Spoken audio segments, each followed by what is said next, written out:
Bomb location secure. Loading new mag!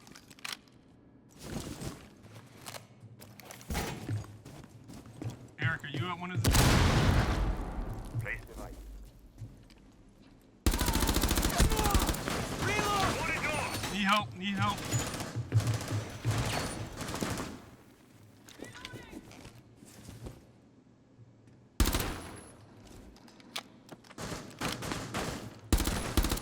Gotcha, bitch!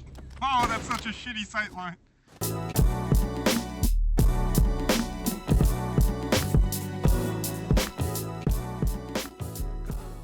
What is up? I'm Sergeant Ballistic, but you guys can call me Brian. Thank you for checking out this video. Rainbow Six Siege is here. I played through both of the betas, probably put in about, I don't know, 15 to 20 hours playing that, and I've gotten 3 or 4 hours into the main game, and I'm going to tell you the first things you should do when you load up Rainbow Six Siege. That's regardless of platform, PC, Xbox, or PS4. So here we go. So the very first thing you should do when you load up Rainbow Six Siege is watch the tutorials. This game has a very high learning curve.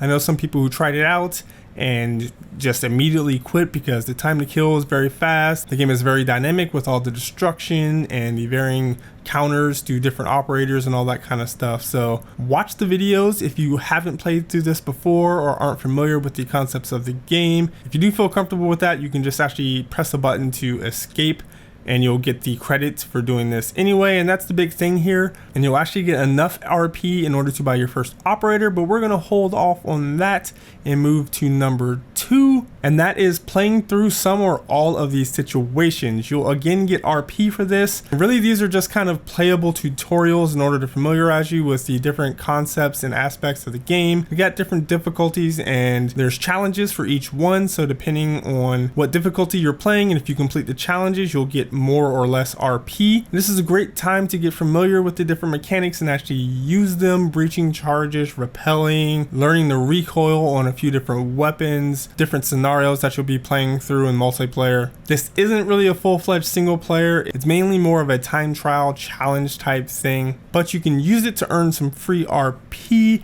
which you can then again use to unlock your first operators and change their loadouts. And that brings us to item number 3, picking your first operator and subsequent operators. Now this can be very difficult if you've never played through the game, but you can read their bios, get an idea for what type of player they are: tanky, a healer, super mobile. Different operators can often be hard counters to other operators and different types of equipment, but you've got a number of different factions here, so you can just choose your favorite if you're not really sure what to do. I highly recommend getting at least one offensive operator and one defensive operator, but if you've gone ahead and done all the situations, you'll have plenty of cash to get quite a few, and that'll be very useful for you as you start to play, as you might not always be able to get the first operator that you want to be able to use. So having different backups will allow you to play the game without having to use the standard recruit classes. The game is still fun and enjoyable with these recruit classes, but really I think one of the best mechanics and dynamics of the game is the different team makeup, ensuring that your team is balanced and you don't have like 4 shield guys or anything like that. So one tip and thing to note when buying operators is that the first operator you buy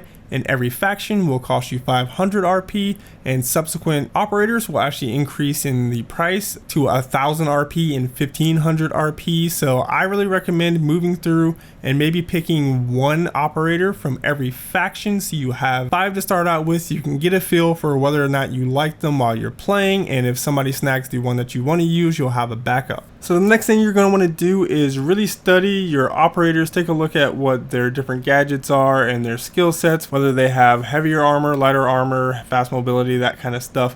And also look at their loadouts. Chances are you're going to have a bit of cash left over, not enough to buy another operator, and you're going to want to probably spend it and not just have it sitting there. RP really isn't all that hard to come by, so don't fret. As you play more and more games, you'll get more and more RP. Go ahead and take a look at the loadout for the weapon that you like the most in their arsenal, and buy a sight and maybe a grip, maybe the laser sight. Just outfit it in a way that you think will make the gun a bit better for you. Try it out in a game, take some of those things off. Really, I don't know exactly how all the attachments work. This is what I'm doing, so I recommend you try it. And if it makes a gun and operator combo easier for you, then all the better. So the final thing that you want to do when you start up Rainbow Six Siege is play the game, get into a match. You already have operators, which would be nice. Play as a recruit class if you want to kind of mix and match some of those weapon types and basic gadgets. I'm going to be playing this game a lot and hopefully be able to live stream it some more and also bring you guys some more tips and trick type videos along with just me having fun playing it with my friends. That is it for this video. I hope you guys enjoyed it. Let me know what you thought of these tips and if you've picked up this game and maybe who your favorite operator is and what your favorite aspect of the game is in the comments below. Thanks again for watching the video. I'll see you in the next one. Peace out. Secure the container. Oh my god. Hey, way to go. These first couple of shots were really suspect on you, Brian.